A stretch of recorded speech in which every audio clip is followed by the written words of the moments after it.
Welcome to Unity Inspired Living. Our community began in 1989 as a small worldwide Unity book study group, and we've continued the momentum as an ever-evolving spiritual community. Each Sunday, you will find dynamic thought leaders delivering inspiring messages and talented musicians sharing sound healing through their melody. Here, we embrace ancient spiritual traditions, universal truths, and emerging wisdom. Let's check out this Sunday message. We're so grateful you've joined us. That was so sweet. That was so sweet. I almost, not quite, but almost don't want to break that up with my hey. Hi, how are you? It's really nice to see you, each and every one. And it's nice to feel your presence on Zoom as well. Hi. Happy September. I always kind of feel like there's something special about when the first of the month falls on a Sunday, right? On a day when we get to be together and really bring in the new month, bring in the idea that we are not only celebrating, but that we are internalizing, because that's what we do as spiritual community. We take these ideas and we don't just listen to them on Sunday or Wednesday night or whenever the thing happens to be, but we internalize them. I'm going to say that one more time. We internalize them, and then we take them out into the world and we practice. Yes? Yes. And so I want to start with a little bit of practice myself, as I typically do. I like to pray myself in. And so I invite you to join me if you feel comfortable, allowing your eyes to fall shut or lowered, or just look at me like, what is she doing? Any of that works. Any and all of that works. And so what I know is that Allah, Oludumare, the divine, Mama God, whatever name we use, there is that which is both the center and core of each and every one of us, as well as each and everything. Wherever the eye falls, wherever we go, there is not a spot where the divine is not. By definition, that includes each and every one of us. By definition, that includes all of life. And so it is from this premise, this understanding, this knowledge, this belief, this faith, that indeed Olodumare is all that there is, that I know, declare, and accept in this moment that we are having an absolutely delicious conversation, even though I may be the only one actually speaking in this moment. I'm declaring that we are having a conversation of the heart. And so it is with a humble sense of gratitude that I simply say, thank you, Mother, Father God, thank you. I release this word to the law, and I simply say in and as that release, let's get it on. Let's get it on. And I don't know where that came from, but there it is. So one of the things I love about this community is that whatever it is I intend to talk about, you always have a pre-message in the reading for the day that both syncs with and gives me something else to just hook right into. And so today, when Kathy read the reading for today, this idea of empathy as a path to openness. And we're talking about orient to openness. And I know the official title I have is I Think I Can. It's that, little engine that could thing. And it is about that. And the I think I can is weaving, is bringing itself right up. It is evolving right out of this idea, at least out of this idea of empathy, as well as some other ideas that we're going to touch on. But I love this empathy piece. When I was in my younger, we would distinguish empathy from sympathy. And we would like to say that in New Thought, we're about empathy, because empathy means that I'm feeling with you. Sympathy means I'm feeling for you. Oh, baby, did that happen? I'm so sorry. Empathy is, how can I help? How can I be present with you in whatever this experience is that you are having? Empathy is, how can we evolve together to our collective greater yet to be? Because I and we understand that whatever it is that you are experiencing, whether or not I'm actually conscious of it, there is a way in which I am experiencing it too. Ashe? And that's a big one. We say that a lot, but that is a big one. This theme of orient to openness, I think I can orient myself to openness. I think it might even feel better, right? When we're talking about openness, when we're talking about being available, that means that when we're in interaction with each other, when we're in interaction with our communities, that we're at ease, that we're relaxed, that we're open, that we're saying yes, that we're available to what it is that the person standing in front of us is bringing. Right? It means we're not having a whole little sidebar conversation in the head. It means we're not waiting for them to shut up so we can talk. It means that we're being fully present. I invite us to consider that it even means, when we're talking about orienting ourselves, leaning in, right? Leaning towards, learning about, practicing the things that we are learning. And most of all, first and foremost, it means being available to spirit, being available to what the universe has to bring to us, to teach us, and the paths that it has to lead us in. And we all have paths to be led in. We all have a reason for being on the planet at this time.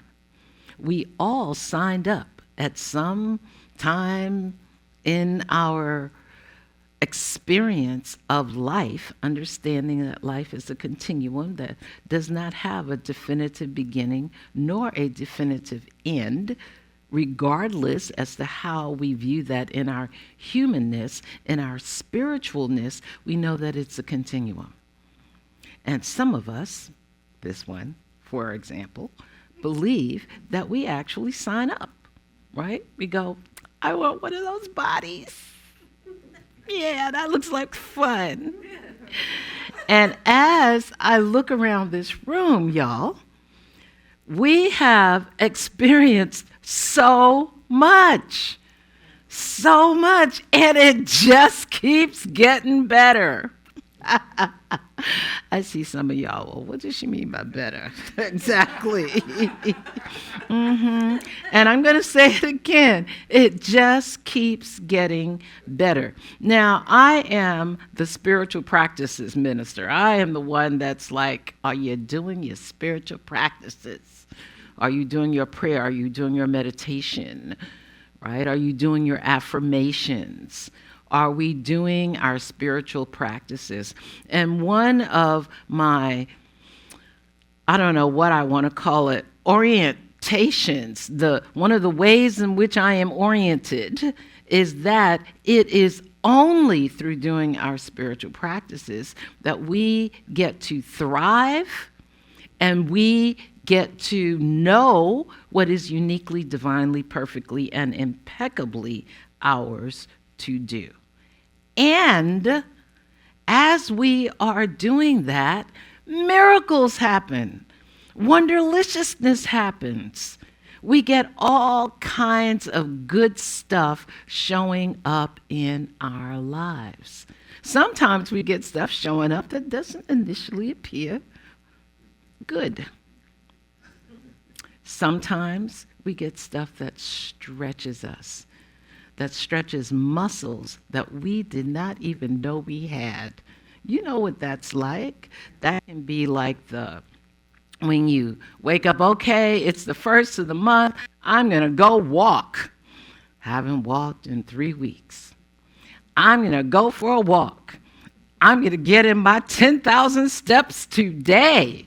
No stretch, no flex, no nothing. I just get out there and walk. And what's that? The places I did not know about or had forgotten about because I had not exercised those muscles are talking to me. The same thing happens in our spiritual lives as we're walking around in the world, right? I haven't prayed for a while. Why are things so wrinkly, crinkly in my life? Why am I hitting every red light? Why are these people saying these things to me? Right? Why is the person at the cashier, when I'm just trying to buy my groceries, slamming my stuff down? Right? They pick it up and put in the price and bam. What is going on with that? Right? I'm giving silly examples, but y'all know what I'm talking about. What is going on with that? Well, let me go do some spiritual practice. Where do I start? Okay, I'll start with an affirmation because I'm out here in the world. I declare that my life is good and smooth and easy and grace-filled and yada, yada, yada. A muscle I haven't used. Everything unlike it shows up. I go to pull out of the parking lot and there's a car parked behind me. I can't move. But I just did my affirmation. Well, maybe there's more. Well, since I can't move anyway, maybe I'll go ahead and throw a little prayer in the mix. And see what happens. What I'm wanting us to consider is that when we're doing our work, when we're doing that which is uniquely, divinely, and perfectly ours to do, wonderful things happen, especially when we're doing it on a continuous basis. When I'm continually doing my prayer work, the lights are green. I am on time and in time. I walk in the store and find exactly the thing that I'm looking for, and it's on sale. That's what happens. I have just read this book. And this book, called The Sixth Man by Andre Iguodala, who was, I think he still works for the Warrior business, for the Warrior Corporation, I'm going to call it, but he was one of the Warrior players. And I kind of slipped into it because I was in a conversation with some folks and they were talking about sports and talking about Oakland and talking about the Warriors leaving and blah, blah, blah, blah, blah. And I decided, well, actually I didn't decide because I am a person who does my spiritual practices. I picked up my phone and something was showing me New York Times bestseller. And so I'm connecting the dots, right? Somebody was just talking about basketball, was just talking about the Warriors. Let me get the book. I get the book, and much to my surprise, and you can see I've got little markers on different pages. Much to my surprise, this memoir, he's way too young to do a memoir, but we're going to leave that alone. But this memoir is about life, and it's about spiritual practices. Now, he doesn't use those words. He doesn't say any of that. But this is how he describes that first championship that the Warriors won. And his preceding words before the part that I'm going to read to you are to the effect of, you know, we didn't know. How did this happen? Oh my God, is this real? We weren't even ready for this kind of thing. But the piece that I want to share with you is the piece where he says, we had just put our heads down and played basketball. And when we looked up again, the air was filled with confetti. We had just put our heads down and did what we know how to do. And that is a theme that is resonant throughout this book, that when we do our work, when we do what we know we're here to do, that when we do that, the entire universe rewards us. When we do that, we are open and available to the good stuff, all the good, juicy stuff in life. And when we do that, we set an example as we walk through the world.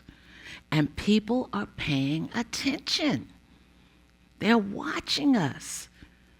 I invite you to think about that. Think about the places that you go and you sit or you stand or you're walking through. And now this is a day when you are totally anchored in your center. Watch what happens. Watch at the babies that smile at you. Watch at the teenagers and the young adults that look at you.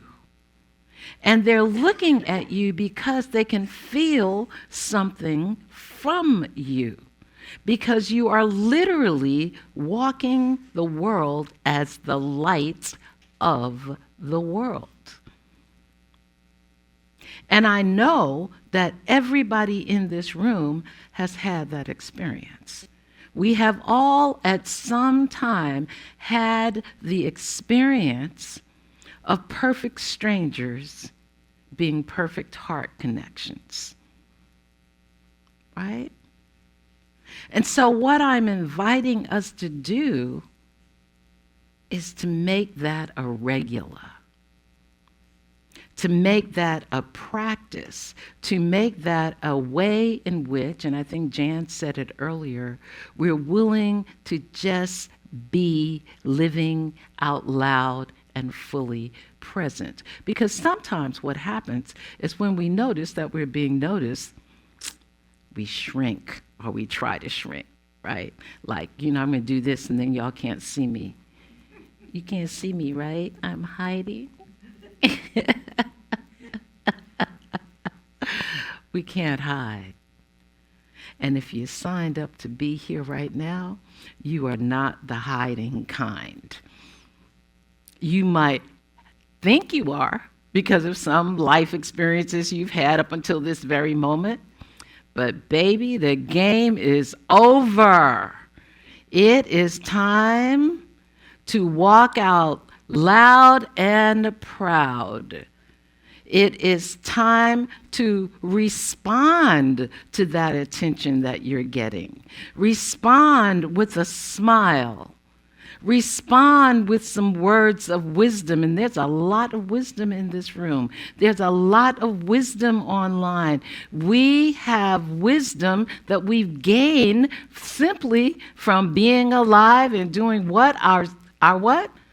Spiritual practices. Let's try that again.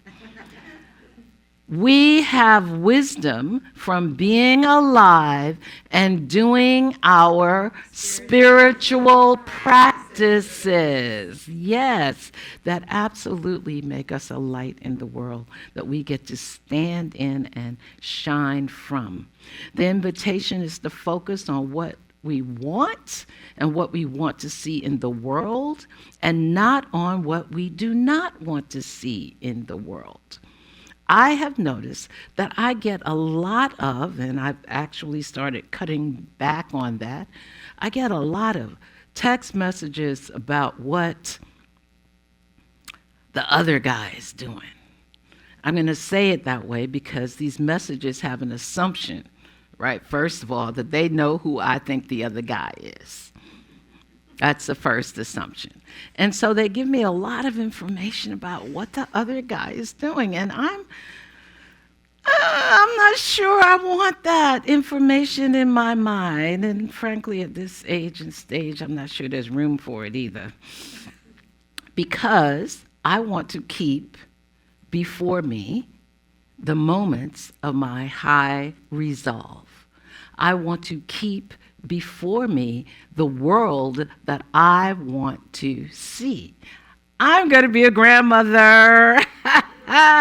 First time. Thank you, thank you, thank you, thank you. So you know I'm really serious about it now. If I have not been serious about it before, I am really serious. And I'm saying I'm going to be a grandmother, and actually I've kind of been a grandmother because I've got my 3 princesses that are just absolutely awesome and delightful, and they now range in age from 10 to 18. 10, 16, and 18, and they're fabulous, and I'll tell you all about them after if you want to hear. But when we look at all of our children, and you know I'm a believer that they are all our children, that too inspires us to focus on what we want and not on what we do not want to see in the world. Now, again, does that mean go around with your head in the sand like the proverbial ostrich? Not at all. Not at all. It, in fact, invites us to see through the noise.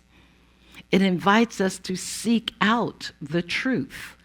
It invites us to know what's going on in a way that we can take that information and use it in our going forth and being awesome in the world. And on that, I want to recommend a film for you because we are a part of the world. And that film is When Olive Trees Weep. When Olive Trees Weep. And this is a film about Palestine and Israel. And now I'm talking about how we put our attention on what's going to inform us. I want you to know that this film was made in 2021 or 22. And my point there is that it was made before October 7th. And I want you to be mindful of that if you choose to watch it. The reason I'm suggesting it is because it's informative, and because it's informative in a way that it includes someone that we're all very familiar with, Dr. Gabor Mate. Does anybody know that name? He's a very well-known, very deep therapist. And the film is very much inclusive of the idea of how do we create a healing? How do we create a healing in Israel, Palestine? How do we create a healing? The second thing I want to put on your radar is something called 100 Days of Mindful Practice for the national election. We are 65 days out. From today, 65 days. In 65 days, these United States of America will elect a new president and some Congress people and some local people, the people that decide what kind of schools your grandkids are going to get to go to. This idea of 100 days of mindful practice for the national election is coming out of the Spiritual Center of Atlanta. in Atlanta, Georgia. It is a Centers for Spiritual Living community. The minister, the senior minister there, Dr. David Alexander, is always coming up with new ideas. He's written a book about New Thought. That's us. That's us. Unity, CSL. He's written a book about New Thought as a theology that is liberating. New Thought as a liberation theology.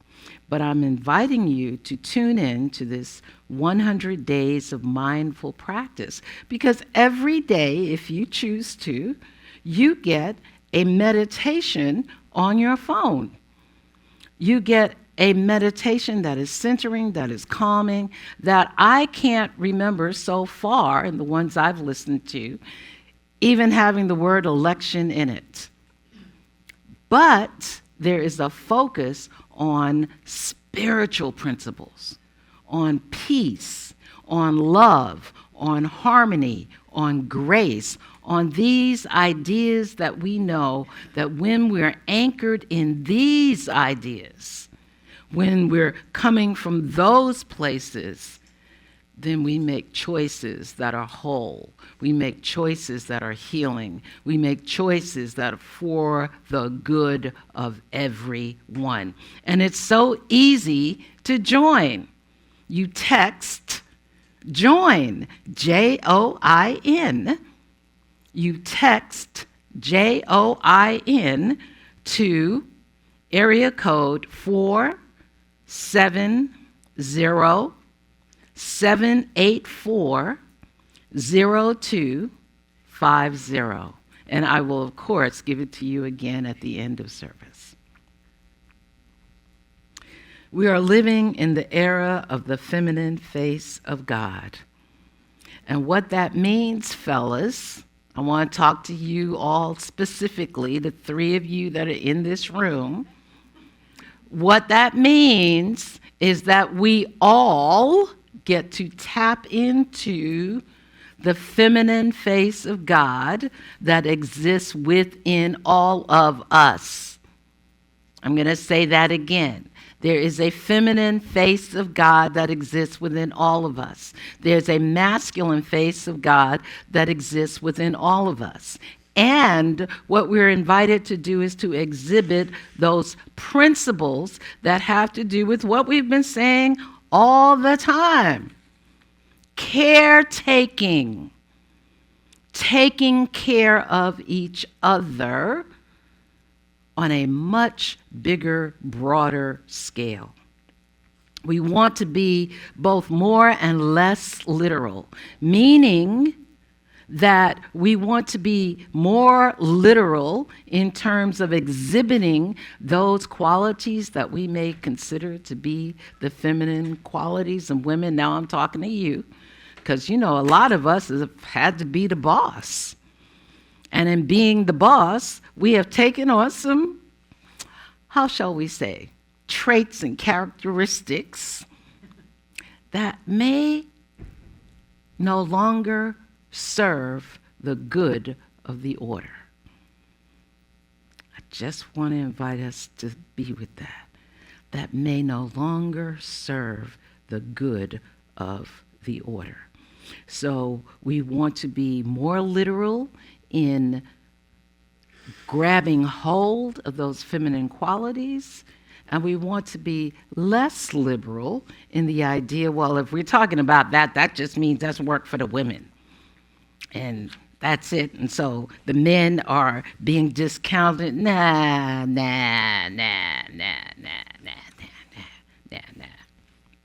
And my evidence that I invite you to hear, and I think I want to invite you to close your eyes and hear this. This is a quote from Myrtle Fillmore. And what she said is, "It is my great joy to perceive somewhat of the mother side of God, the divine love that never fails and that is equal to the drawing of souls to itself. It is my prayer to be able to radiate the qualities of this divine love to all. You too are the mother of unity, because in your heart you have the same ideals and the same great generous spirit and the endless and tireless service and the love that never fails. The mother of unity, the mother of peace on earth, the mother of harmony, the mother of joy is the universal mother. How happy we are to represent this mother. Ashe? Ashe. And finally, there's a way in which the propulsion behind all of this is our ability to be in the moment, our ability to not bemoan the past, those things that have come before this moment right now, but to anchor ourselves in a forward-looking and forward-acting and forward-being way. And again, I come back to Andre, who says, and he's talking now about Klay Thompson and Steph Curry, two of his teammates. And he's talking specifically about Klay Thompson, but he references Steph Curry. He says he is like Steph in the sense that he has the gene, G-E-N-E, the ability to become so caught up in a game, to be so caught up in the work that is at hand, in the things that are ours to do right now, to be so caught up in a game that he's entirely unable to remember what happened 20 seconds ago. For these guys, there are no missed shots. All these guys see is the next one. Ashe, amen, amin, aho. And so it is. Thank you.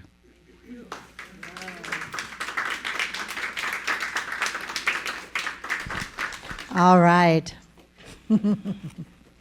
Thank you so much. Thank you so much. And We're thank so you grateful the for your music. reminders, especially your reminders of how doing the spiritual work, practicing the spiritual, our spiritual practices, is foundation for opening, the foundation for opening, because it gives us the opportunity to listen and just be there, and then be open to whatever happens, the miracles that happen that might not look like miracles at all. Yeah, interesting.